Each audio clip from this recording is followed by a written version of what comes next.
الحمد لله رب العالمين نحمده ونستعينه ونؤمن به ونتوكل عليه ونعوذ بالله من شرور أنفسنا ومن سيئات أعمالنا من يهده الله فلا مضل له ومن يضلل فلن تجد له وليا مرشدا اللهم صل على محمد وعلى آل محمد كما صليت على إبراهيم وعلى آل إبراهيم إنك حميد مجيد اللهم بارك على محمد وعلى آل محمد كما باركت على إبراهيم وعلى آل إبراهيم إنك حميد مجيد أما بعد فإن خير الحديث كتاب الله وخير الهدي هدي محمد صلى الله عليه وسلم وشر الأمور محدثاتها وكل محدثة بدعة وكل بدعة ضلالة وكل ضلالة في النار يا أيها الذين آمنوا اتقوا الله حق تقاته ولا تموتن إلا وأنتم مسلمون. സ്നേഹമുള്ള സത്യവിശ്വാസികളെ, വിശ്വാസിനികളെ, ലോകരക്ഷിതാവും പ്രപഞ്ചങ്ങളുടെ പരിപാലകനുമായ അള്ളാഹുവിൻ്റെ ആജ്ഞകളും നിർദ്ദേശങ്ങളും ജീവിതത്തിൻ്റെ എല്ലാ മേഖലകളിലും പാലിക്കണമെന്നും ഉണർത്തുകയാണ്, ഓർമ്മപ്പെടുത്തുകയാണ്. പ്രിയപ്പെട്ട സത്യവിശ്വാസികളെ, അള്ളാഹുവിൻ്റെ വഹദാനിയത്ത് ഏറ്റെടുത്ത ആളുകളാണ് നമ്മൾ ഓരോരുത്തരും.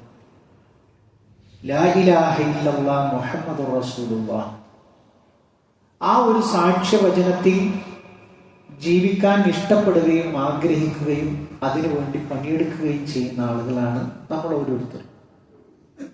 വളരെ ലളിതമായ ഒരു ആശയമാണ് അത് പങ്കുവെക്കുന്നത്. ലാ ഇലാഹ ഇല്ലല്ലാഹ് എന്ന് പറഞ്ഞാൽ ആരാധനക്കർഹൻ അല്ലാഹു അല്ലാതെ മറ്റാരുമില്ല എന്നുള്ളതാണ്.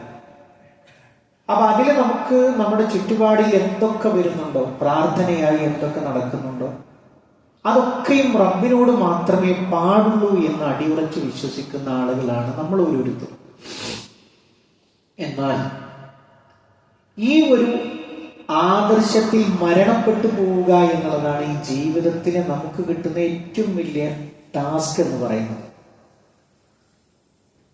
ഇതിൽ തന്നെ മരണപ്പെട്ടു പോകാൻ സാധിക്കുക എന്ന് പറയുന്നതാണ് ഏറ്റവും വലിയ ഭാഗ്യം. അതല്ലാതെ എന്ത് കർമ്മങ്ങൾ കൊണ്ടും അള്ളാഹുവിന്റെ അടുക്കൽ ചെന്നിട്ട് കാര്യമില്ല. ഒരാള് ബദരീങ്ങളെ വിളിച്ച് പ്രാർത്ഥിക്കുന്ന ഒരാളാണെന്ന് സങ്കല്പിക്കുക. അയാളും സാധുക്കൾക്ക് വീടുണ്ടാക്കി കൊടുക്കും. അതേപോലെ തന്നെ അഗതികളായ ആളുകൾക്ക്, യതീമുകളായ ആളുകൾക്ക് ഒരുപാട് പണം അയാൾ കണക്കില്ലാതെ ചെലവിടും.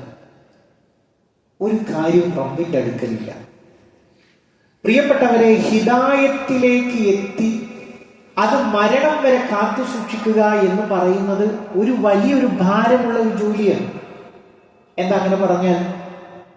ഒന്നുകൂടി ലളിതമായി പറഞ്ഞാൽ, നമ്മുടെ നമസ്കാരം അള്ളാഹു കബൂൽ ചെയ്യണമെങ്കിൽ സൂറത്തുൽ ഫാത്തിഹ പാരായണം ചെയ്യണം. ഫാത്തിഹ ഓതാത്തവന് റക്അത്തില്ല എന്നുള്ളതാണ്. ആ ഫാത്തിഹ സൂറത്തിൽ അല്ലാഹു സുബ്ഹാനഹു തആല ഒരു ആയത്ത് അതിൽ ഉൾക്കൊള്ളിച്ചിട്ടുണ്ട്. ഏതാണ് ആയത്ത്? ഇഹ്ദിനസ് സിറാത്തൽ മുസ്തഖീം. അല്ലാഹുവേ, സിറാത്തുൽ മുസ്തഖീമിലേക്ക് ഞങ്ങളെ വഴി കാണിക്കണേ എന്നതാണ് അതിന്റെ മഅന. അപ്പൊ അതിന്റെ ഒരു മറുവശം ആലോചിച്ചു നോക്കൂ. സിറാത്തുൽ മുസ്തഖീമിലാണ് നീ എന്ന് പറഞ്ഞ ഒരാളും ലോകത്ത് കഴിഞ്ഞു പോയിട്ടില്ല. വലാ തമൂതുന്ന ഇല്ലാ വഅൻതും മുസ്ലിമൂൻ. മരണം വരെ നീ മുസ്ലിമാണോ എന്നത് നമ്മൾ ചെക്ക് ചെയ്തുകൊണ്ടേയിരിക്കണം. മുസ്ലിം ആയിട്ടല്ലാതെ മരിക്കാൻ പാടില്ല. ഇത് വിശ്വാസികളോടുള്ള ഒരു നിർദ്ദേശമാണ്. ഈ സിറാത്തുൽ മുസ്തഖീമിൽ നിന്ന് നമ്മളെ പഴപ്പിക്കാൻ വേണ്ടി പ്രതിജ്ഞയെടുത്ത ഒരു സംഘം ആളുകൾ പ്രവർത്തിക്കുന്നുണ്ട്. അതാരാണ്? പിശാചും അവന്റെ കൂട്ടാളികളുമാണ്. അല്ലാഹുവിന്റെ റസൂൽ സല്ലല്ലാഹു അലൈഹി വസല്ലമ പഠിപ്പിച്ചു, സിറാത്തുൽ മുസ്തഖീം എന്ന് പറഞ്ഞാൽ നേരെ പോയാൽ മതി, വേറെ എവിടേക്കും തിരിയേണ്ട ആവശ്യമില്ല. പക്ഷേ ഒരാൾ ആ പാതയിലേക്ക് പ്രവേശിച്ചു കഴിഞ്ഞാൽ ഓരോരോ വഴികൾ കാണും. ആ വഴികളിലേക്കൊക്കെ ക്ഷണിച്ചുകൊണ്ടിരിക്കുന്ന, കല്യാണത്തിന് വിളിക്കുന്നത് പോലെ ക്ഷണിച്ചുകൊണ്ടിരിക്കുന്ന പിശാചുക്കളുണ്ട്. അങ്ങനെ അവസാനം വരെ സിറാത്തുൽ മുസ്തഖീമിന്റെ അവസാനം വരെ എത്തുന്ന ആളുകൾ തുലോ കുറവാണ്. സ്വർഗീയ പാതയിലുള്ള ആളുകളുടെ എണ്ണം കുറവാണ്. എല്ലാവരും പ്രവേശിക്കുന്ന സ്വർഗപാതയിലേക്കാണ്. പക്ഷേ വഴിക്ക് വെച്ച് ഓരോരുത്തർ റൂട്ട് തെറ്റുന്നു.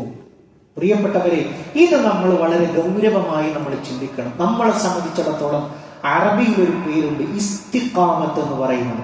എന്താ ഇസ്തിഖാമത്ത് എന്ന് പറഞ്ഞാൽ? അടിയുറച്ചു നിൽക്കുക എന്നുള്ളതാണ്.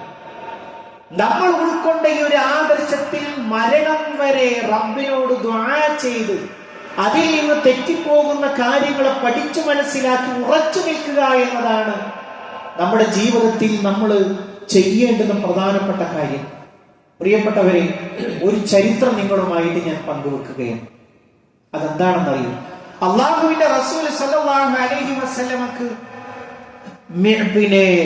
ഇസ്രാ മിഅ്റാജിന്റെ യാത്രയുണ്ടായി അല്ലെ? ഒരൊറ്റ രാത്രി കൊണ്ട് ബൈത്തുൽ മുഖദ്ദസിലേക്കും മദീനത്തിൽ നിന്ന് ബൈത്തുൽ മുഖദ്ദസിലേക്കും അവിടെ നിന്ന് 7ാം ആകാശത്തേക്കും കയറിപ്പോയതാണ് ഇസ്രാ മിഅ്റാജിന്റെ ചുരുക്കം.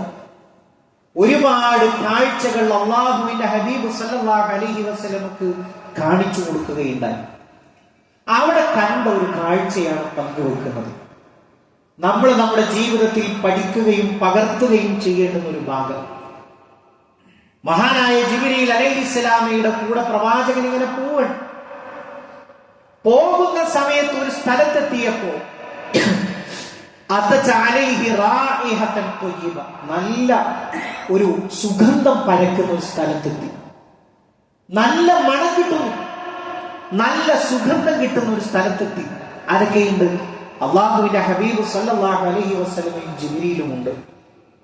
അങ്ങനെ ഫഖുൽതു, ഞാൻ ചോദിച്ചു, അല്ലാഹുവിന്റെ റസൂൽ ഈ ചരിത്രം നമുക്ക് പറഞ്ഞു തരുന്നത് എന്തിനാ? പ്രിയപ്പെട്ടവരെ, നമ്മൾ നേരത്തെ പറഞ്ഞില്ലേ, ആ ഇസ്തിഖാമത്തിൽ നിന്ന് പിടിവിടാതിരിക്കാൻ വേണ്ടിയിട്ടാണ്. ഞാൻ ചോദിച്ചു ജിബ്രീലിനോട്, യാ ജിബ്രീൽ, മാ ഹാദിഹി റായിഹത്തു ത്വയ്യിബ, എന്താ ഇവിടെ ഒരു നല്ലൊരു പരിമളം പരക്കുന്നത്?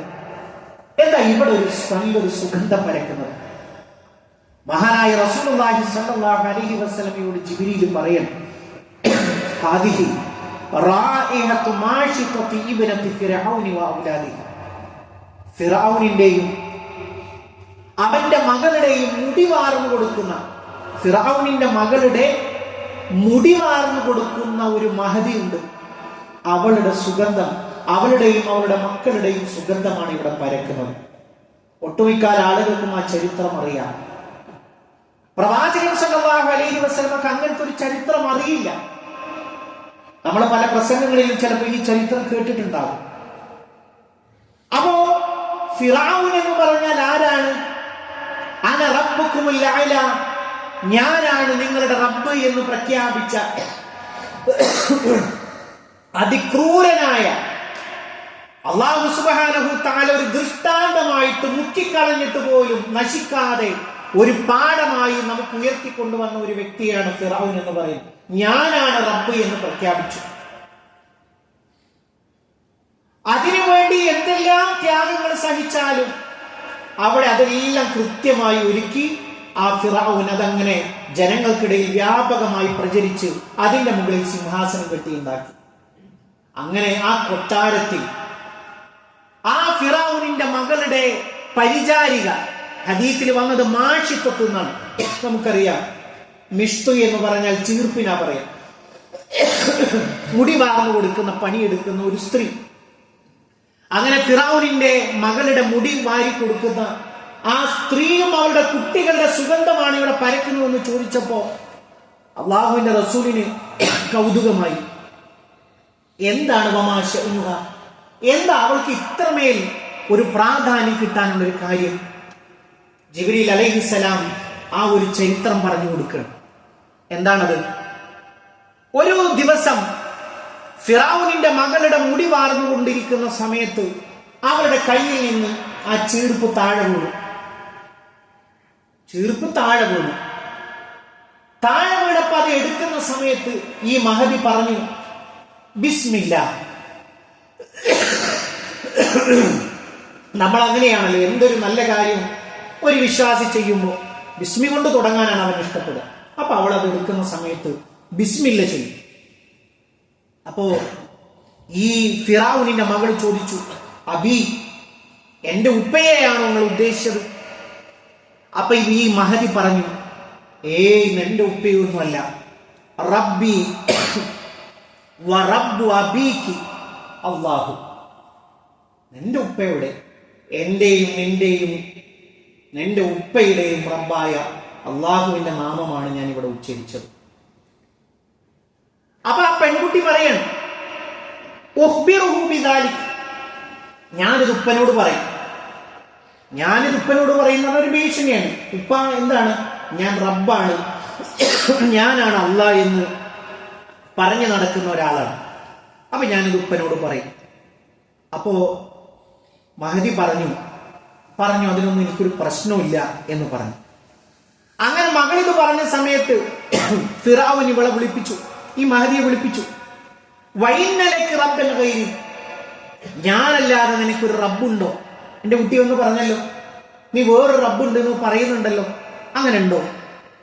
കാലം ആ മഹദി പറഞ്ഞു, ഞാൻ ഉണ്ട്, റബ്ബി വറബ്ബുക്കല്ലാഹ്, എനിക്ക് റബ്ബുണ്ട് എന്നല്ല, നിന്റെയും റബ്ബായ അള്ളാഹു ഉണ്ട് എന്ന് ആ മഹദി തിരിച്ചു പറഞ്ഞു കൊടുത്തു. അപ്പൊ ഉടനെ ഫിറഔൻ പറയാണ്, ഇതിന്റെ പ്രത്യാഘാതം നിനക്കറിയാമോ? ഞാൻ നിന്നെ കഠിനമായി ശിക്ഷിക്കുമെന്ന് പറഞ്ഞപ്പോ മഹദിയെ ഭീഷണിപ്പെടുത്തിയതാണ്. എനിക്കൊരു പ്രശ്നമില്ല, അതിനൊന്നും ഒരു കുഴപ്പമില്ല പറഞ്ഞു. അങ്ങനെ ഫിറഔൻ ചെയ്തത് എന്താണ്? ഒരു പാത്രം നിറയെ, ആ ഹദീസിൽ കാണാം, ഒരു പാത്രത്തിൽ നിറയെ എണ്ണ പോലെയുള്ള ഒരു സാധനം കൊണ്ടുവന്ന് തിളപ്പിച്ചു. എണ്ണ തന്നെ നമുക്ക് ഹദീസിൽ കാണാം. അത് കൊണ്ടുവന്ന് തിളപ്പിച്ച് അവളെയും അവളുടെ മക്കളെയും അതിന്റെ ചുറ്റുഭാഗത്ത് നിർത്തി. എന്നിട്ട് പറഞ്ഞത് എന്താണ്? നിങ്ങൾ ഇതിലേക്ക് ഇടാൻ വേണ്ടി പോവാണ്. അത് ആലോചിച്ചു നോക്കൂ, ഏതൊരു ഉമ്മയുടെയും മനസ്സടക്കി പോകുന്ന ഒരു ഘട്ടമല്ലേ? സ്വന്തം കുഞ്ഞിനെ കൺമുമ്പിൽ വെച്ചിട്ട് ഒരാള് ക്രൂരതയ്ക്ക് വേണ്ടി നിൽക്കുന്ന സമയത്ത് ആദർശം വേണ്ട, തൽക്കാലം നമ്മൾ കഴിയട്ടെ, ഒക്കെ മനസ്സിലുണ്ടല്ലോ. നമ്മുടെ ദുനിയാവിലൊരു വാചകം ഉണ്ടല്ലോ, ഇതൊക്കെ ഉണ്ട്, നടന്നു പോട്ടെ. എന്തിനാ അതൊക്കെ ഇപ്പൊ നമ്മൾ തമ്മിൽ ചേട്ടനും അഞ്ചനും ഒരു ഭാഗത്ത് ഉമ്മിപ്പി, എന്തിനാ അതൊക്കെ നമ്മളെ മനസ്സിലുണ്ടല്ലോ. ഞാൻ പള്ളിയിലേക്ക് മെമ്പറാണ്, പരിസംഖ്യക്ക് കൊടുക്കുന്ന ആളാണല്ലോ. ഈ മഹദിയെയും കുട്ടികളെയും തിളക്കുന്ന എണ്ണയുടെ ചുറ്റിൽ ഞാൻ നിർത്തുന്നു. അപ്പൊ നിർത്തിയപ്പോ മഹദി ഒരു കാര്യം പറഞ്ഞു, എനിക്കൊരു കാര്യം പറയാനുണ്ട്. ഞങ്ങൾ മരണപ്പെട്ടു കഴിഞ്ഞാൽ ഞങ്ങൾ ഒന്നിച്ച് ഖബറടക്കണം. അപ്പൊ ഫിറഔൻ പറഞ്ഞു, അത് നിന്റെ അവകാശപ്പെട്ടത്, ഞാൻ അങ്ങനെ ചെയ്യാം. എന്നിട്ട് നിങ്ങൾ ആലോചിച്ചത്, കുട്ടികൾ ഓരോരുത്തരെയായിട്ട് അതിലേക്ക് ഇടുകയാണ്. അങ്ങനെ അവസാനം ആ ഹദീസിൽ കാണാം, ഒരു മാസം പ്രായമുള്ള തന്റെ മാറോട് പറ്റിക്കിടക്കുന്ന കുഞ്ഞിനെ പിടിച്ചിട്ട് അതിലേക്ക് ഇടുന്ന സമയത്ത് ആ കുട്ടി സംസാരിച്ചു പോലും. 4 ആളുകളാണ് കുഞ്ഞായിരിക്കുമ്പോൾ സംസാരിച്ചത്. ഒന്ന് ഈസാ നബി അലൈഹിസ്സലാം, ഒന്ന് ജുറൈജ്, അതേപോലെ തന്നെ ഷാഹിദ് യൂസുഫ് ചരിത്രത്തിൽ നമുക്ക് കാണാം. അതേപോലെ തന്നെ ഈ കുഞ്ഞു, ഉമ്മി അൻതി അലൽ ഹഖ്, ഉമ്മങ്ങൾ സങ്കടപ്പെടണ്ട. മറ്റൊരു റിപ്പോർട്ടിൽ നമുക്ക് കാണാം, ഉമ്മ എന്തിനാണ് നിങ്ങൾ വിഷമിക്കുന്നത്? ദുനിയാവിലെ ശിക്ഷ എന്ന് പറയുന്നത് ആഖിറത്തിന്റെ ശിക്ഷയെ അപേക്ഷിച്ച് വളരെ നിസ്സാരമാണ് എന്ന് ആ കുഞ്ഞു പറഞ്ഞു പോയി. നിങ്ങൾ ആലോചിച്ചു നോക്കൂ, ഈ ഒരു ചരിത്രം എപ്പോഴാണ് പ്രവാചകൻ സല്ലല്ലാഹു അലൈഹി വസല്ലമക്ക് കിട്ടിയത്? ഇസ്രായിന്റെ മിഅ്റാജിന്റെ ആ ഒരു രാത്രിയുടെ വേളയിലാണ് ജിബ്രീൽ അലൈഹിസ്സലാം ഈ ഒരു സംഭവം പറഞ്ഞു കൊടുത്തത്. പ്രിയപ്പെട്ടവരെ, ഇങ്ങനെ അള്ളാഹുവിന്റെ അടുക്കൽ സുഗന്ധം പരത്തുന്ന എത്രയെത്ര ചരിത്രങ്ങൾ ഉണ്ടാകും. അവനവന്റെ ആദർശത്തിനു വേണ്ടി അവനവൻ വിശ്വസിച്ച ലാ ഇലാഹ ഇല്ലല്ലാഹ് എന്ന ആ കലിമത്തു ഷഹാദത്തിന് വേണ്ടി ത്യാഗം സഹിച്ച് അള്ളാഹുവിന്റെ അടുക്കൽ സുഗന്ധം പരത്തി ജീവിക്കുന്ന എത്രയെത്ര മനുഷ്യന്മാരുണ്ട്. അതിലൊരു ചരിത്രമാണ് ജിബ്രീൽ അലൈഹിസ്സലാം പ്രവാചകനും പറഞ്ഞു കൊടുത്തത്. പ്രിയപ്പെട്ടവരെ, നമുക്കും അങ്ങനെ സുഗന്ധം പരത്താൻ കഴിഞ്ഞിട്ടുണ്ടോ എന്നുള്ളത് നമ്മൾ ആലോചിക്കണം. ഈ ഒരു ആദർശത്തിൽ വിട്ടുവീഴ്ച ചെയ്യുന്ന ഒട്ടേറെ സന്ദർഭങ്ങൾ നമ്മുടെ ജീവിതത്തിൽ ഉണ്ടാകാൻ റഹ്മാനായ റബ്ബ് നമ്മളെ പരീക്ഷിക്കും. ആ പരീക്ഷണത്തിൽ ജയിച്ചാൽ മാത്രമേ അള്ളാഹു നമ്മുടെ കർമ്മങ്ങളും ഇബാദത്തുകളും ഒക്കെ സ്വീകരിക്കുകയുള്ളൂ. അതല്ലെങ്കിലോ ഒരു ഒപ്പം കൂടിയായിട്ട് നമ്മൾ അങ്ങനെയാണ് കഴിഞ്ഞു പോവുകയാണ് ചെയ്യുക. ഒരായത്ത് സൂചിപ്പിക്കട്ടെ. സൂറത്ത് ഫുസ്സിലത്തിൽ ഒരായത്ത്, ഇന്നല്ലദീന ഖാലു റബ്ബുനല്ലാഹ്, തീർച്ചയായും ഞങ്ങളുടെ റബ്ബ് അള്ളാഹുവാണ് എന്ന് പറഞ്ഞ ഒരു പറ്റം ആളുകൾ, സുമ്മസ്തഖാമു, പറച്ചിൽ മാത്രമല്ല അതിൽ അടിയുറച്ചു നിന്ന് എന്തു വന്നാലും അല്ലേ, ആ മാഷിക്കത്ത് ഫിറഔനിന്റെ മകളുടെ മുടിവാർന്നു കൊടുക്കുന്ന പെണ്ണിന്റെ സുഗന്ധം അള്ളാഹുവിന്റെ റസൂലിനെ അനുഭവിച്ചുവെങ്കിൽ പ്രിയപ്പെട്ടവരെ, അതാണ് വിശ്വാസിയുടെ മനസ്സെന്ന് പറയുന്നത്. ചെയ്യുന്നത് എന്തോ ആയിക്കൊള്ളട്ടെ, പക്ഷേ ദീനിന്റെ വിഷയത്തിൽ അതാരും ആയിക്കൊള്ളട്ടെ, എന്ത് പ്രയാസങ്ങളായിക്കൊള്ളട്ടെ, അതെന്റെ ഖബറിന്റെ പരലോകത്തിന്റെ വിഷയമാണ്, അതിനാണ് പ്രാധാന്യം കൊടുക്കേണ്ടത് എന്ന് ചിന്തിക്കുന്നിടത്താണ് നമ്മളിൽ നിന്ന് സുഗന്ധം ഉയരുക, അള്ളാഹുവിന്റെ അടുക്കൽ സുഗന്ധപൂരിതമായ ജീവിതം ഉണ്ടാവുക. അതാണ് ആയത്തിൽ പറയുന്നത്. എന്നിട്ട് പറയാണ്, മലക്കുകൾ തതനസ്സലു അലൈഹിമുൽ മലായികത്തു, മരണവേളയിൽ മലക്കുകൾ ഇറങ്ങി വരും. എന്നിട്ട് പറയും, അല്ലാ തഖാഫു, പേടിക്കണ്ട, വലാ തഹ്സനു, നിനക്ക് ഹുസ്ന് വേണ്ട, ദുഃഖിക്കണ്ട. എന്നിട്ട് പറയണത്, നിനക്ക് സ്വർഗം വാഗ്ദാനം ചെയ്യുന്ന സ്വർഗത്തിലേക്ക് നിന്നെ ആനയിക്കാമെന്നതാണ്. നമുക്കറിയുന്ന ഒരു സൂറത്തിന്റെ അവസാന ഭാഗല്ലേ, യാ അയ്യത്തുഹൻ നഫ്സുൽ മുത്മഇന്ന. നമുക്കത് കിട്ടുമോ പ്രിയപ്പെട്ടവരെ? എനിക്കും നിങ്ങൾക്കും ഒക്കെ അത് കിട്ടുമോ? മലക്കുകൾ മരണത്തിന്റെ വേളയിൽ വന്ന് പറയാണ്, വിശ്വാസികളോട് പറയണം, യാ അയ്യത്തുഹൻ നഫ്സുൽ മുത്മഇന്ന, സമാധാനമടഞ്ഞ ആത്മാവേ, ഇർജിഇ ഇലാ റബ്ബികി റാദിയതൻ മർളിയ, എന്റെ റബ്ബിന്റെ തൃപ്തിയിലേക്ക് മടങ്ങ്, ഇങ്ങോട്ട് പോര്. ആ ഒരു ആലിംഗനം മലായിക്കത്തുകളുടെ കയ്യിൽ നിന്ന് കിട്ടുന്നവർ നമ്മൾ ആകുമോ പ്രിയപ്പെട്ടവരെ? അതിന് വേണ്ടത് ഒരേ ഒരു കാര്യമാണ് അതിന്റെ ഷർത്തായിട്ട് പഠിപ്പിച്ചത്, ഇന്നല്ലദീന ഖാലു റബ്ബുനല്ലാഹ്, ഞങ്ങളുടെ റബ്ബ് അള്ളയാണ്. അത് പറച്ചിൽ മാത്രമല്ല, സുമ്മസ്തഖാമു, പിന്നീടോ അതിനു വേണ്ടി അടിയുറച്ചു നിന്നു, നഷ്ടങ്ങൾ സഹിച്ചു, ത്യാഗം സഹിച്ചു, പ്രയാസം സഹിച്ചു. അവർക്കാണ് ഈ ഒരു ക്വാളിറ്റി ഉണ്ടാവുക എന്ന് ഖുർആൻ പറയുന്നുവെങ്കിൽ പ്രിയപ്പെട്ടവരെ, അത് ജീവിതത്തിൽ ചേർത്ത് വെക്കാൻ നമ്മൾ ശ്രദ്ധിക്കുക. റഹ്മാനായ റബ്ബ് നമ്മൾ അനുഗ്രഹിക്കുമാറാകട്ടെ.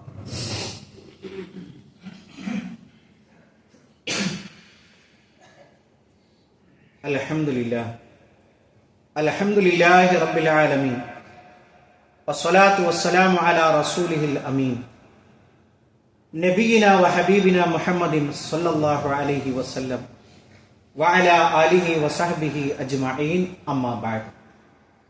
പ്രിയമുള്ള സത്യവിശ്വാസികളെ, വിശ്വാസിനികളെ, ഒരിക്കൽ കൂടി അള്ളാഹുവിന്റെ ആജ്ഞാനിർദ്ദേശങ്ങൾ ജീവിതത്തിന്റെ എല്ലാ മേഖലകളിലും പാലിക്കണമെന്ന് ഉണർത്തുകയാണ്, ഓർമ്മപ്പെടുത്തുകയാണ്. മഹാനായ ഖബ്ബാബ് റളിയല്ലാഹു അൻഹു, പ്രവാചകൻ സല്ലല്ലാഹു അലൈഹി വസല്ലം കഅബയുടെ തണലിൽ ഇങ്ങനെ ചാരിയിരിക്കണം, വിശ്രമിക്കുന്ന ഒരു വേളയിൽ ഖബ്ബാബ് റളിയല്ലാഹുവിന്റെ ചരിത്രത്തിലേക്ക് ഞാൻ പോകുന്നില്ല. ഖബ്ബാബ് റളിയല്ലാഹുവിന് അങ്ങേയറ്റം പരീക്ഷിക്കപ്പെട്ട ഒരു സ്വഹാബി വര്യനാണ് റളിയല്ലാഹു അൻഹു. അദ്ദേഹം വന്നിട്ട് പറയണം, അല്ലാഹുവിന്റെ റസൂലേ, ഞങ്ങൾക്ക് സഹായം കിട്ടൂലേ? ഞങ്ങളെ എന്താണ് ഇങ്ങനെ പീഡിപ്പിക്കപ്പെടുന്നത്?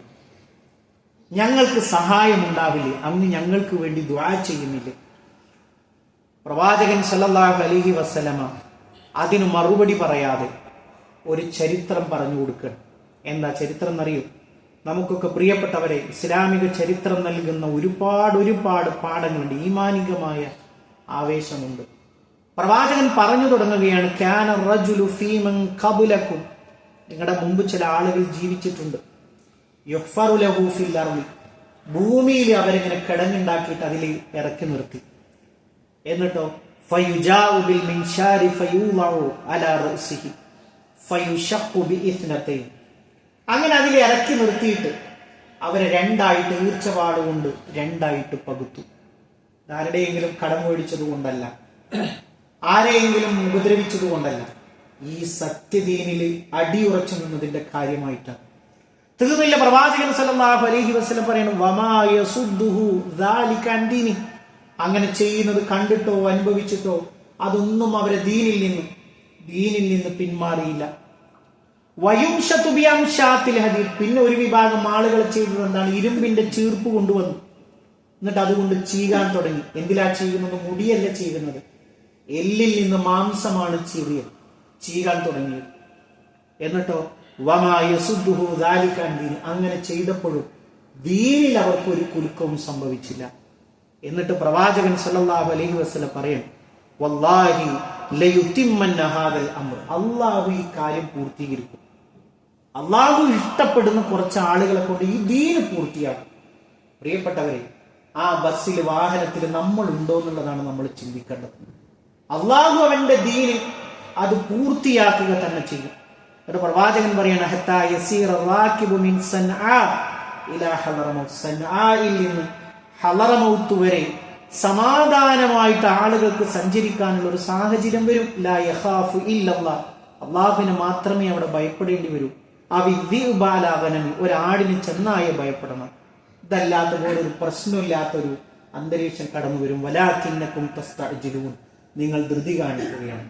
പ്രിയപ്പെട്ടവരെ, നമ്മളെ സംബന്ധിച്ചിടത്തോളം അടിയുറച്ച വിശ്വാസം, കറകളഞ്ഞ വിശ്വാസം, നീക്കുപോക്കില്ലാത്ത, അടിയറവ് വെക്കാത്ത, അല്ലെ, എന്തെങ്കിലും പ്രതിസന്ധി, അല്ലാഹ് നമുക്ക് പ്രതിസന്ധി ഇട്ടു തരുന്ന ഒരു രോഗം വരുന്നു, ഒരു പ്രയാസം വരുന്നു, ഒരു സമ്മർദ്ദം വരുന്നു, ദുനിയാവ് വേണോ ആഖിറം വരുന്നോ ചോദിക്കുമ്പോൾ ഇബ്ലീസ് തന്നെ ന്യായം കണ്ടെത്തി തരും. ഇവിടെയൊക്കെ ജീവിക്കണമെങ്കിൽ ഇങ്ങനെയൊക്കെ ചെയ്യണല്ലോ. ഒരു കച്ചവടക്കാരൻ പറയുന്നത് പോലെ പലിശയില്ലാത്ത ഏതാളുള്ളത് ഒരാൾ കാണിച്ചു തരും. അങ്ങനെയില്ലല്ലോ. അള്ളാഹുവിന്റെ ദീന് പറഞ്ഞത് അടുക്കരുത് എന്ന് പറഞ്ഞാൽ അടുക്കാൻ പാടില്ല. ഇങ്ങനെ ഓരോ തുറകളിലും പ്രിയപ്പെട്ടവരെ ഈ ഒരു ആദർശത്തിന്റെ വാഹകരായിട്ട് നമ്മൾ ഉണ്ടോ? അങ്ങനെ കുറെ ആളുകൾ ഉണ്ടായിട്ടുണ്ട്, സുഗന്ധം പരത്തിയിട്ടുണ്ട്. പ്രിയപ്പെട്ടവരെ, പരലോകത്തെ സുഗന്ധമാണ് ഏറ്റവും റായിഹത്തുള്ളത് എന്ന് നമ്മൾ മനസ്സിലാക്കുക. ഇതൊക്കെ വിട്ടേച്ചു. എത്രയെത്ര മരണങ്ങൾ, അല്ലെ, ഒന്ന് കോരിയെടുത്ത് ഒരു തുണിയിൽ പൊതിഞ്ഞൊരു സ്ട്രെച്ചറിൽ വെക്കുന്ന അത്രയേ ഉള്ളൂ നമ്മുടെ അവസ്ഥ. അത്രയേ ഉള്ളൂ. എത്രയെത്ര മരണങ്ങൾ. കഴിഞ്ഞ വെള്ളിയാഴ്ച മിമ്പറിൽ നിന്നിറങ്ങി ഈ ഒരാഴ്ചയിലേക്ക് എത്തി നിൽക്കുമ്പോൾ എത്ര മരണങ്ങൾക്ക് നമ്മൾ സാക്ഷിയായി. എത്ര ആളുകളെ കബറിൽ കൊണ്ടുപോയി പച്ചമണ്ണ് വാരിയിട്ട് നമ്മൾ തിരിച്ചു പോന്നു, ഇല്ലേ? ദേ ഒരു കാവൽ, ഒരു കരുതൽ, ഒരു മലായിക്കത്ത് കാതോർത്തു നിൽക്കുന്നുണ്ട്. അത് അല്ലാഹു ഉമ്മയുടെ ഗർഭപാത്രത്തിൽ 4 മാസമാകും കുറിച്ചു വെച്ചതാണ്. നമ്മൾ കബറിലേക്കാണ് ഓടിക്കൊണ്ടിരിക്കുന്നത്. ക്യൂവിലാണ്, മരണത്തിന്റെ ക്യൂവിലാണ് ഞാനും നിങ്ങളും ഉള്ളത്. എന്തിലാണ് അഭിപ്രായ വ്യത്യാസമുള്ളത്? ഞാനാണോ ആദ്യം, നിങ്ങളാണോ ആദ്യം എന്നുള്ളതിൽ മാത്രമേ തർക്കമുള്ളൂ. അതിൽ കുട്ടിയെന്നോ വലിയവനെന്നോ പ്രായമായവരെന്നോ ഒന്നും ഒരു വ്യത്യാസമില്ല. അവധിയെത്തിയാൽ അല്ലാഹുവിന്റെ അടുക്കലേക്ക് പോകണം. പ്രിയപ്പെട്ടവരെ, ഏത് അമലും കബൂൽ ചെയ്യണമെങ്കിൽ നമ്മുടെ അഖീദ നന്നാവണം. ഏതാ അഖീദ?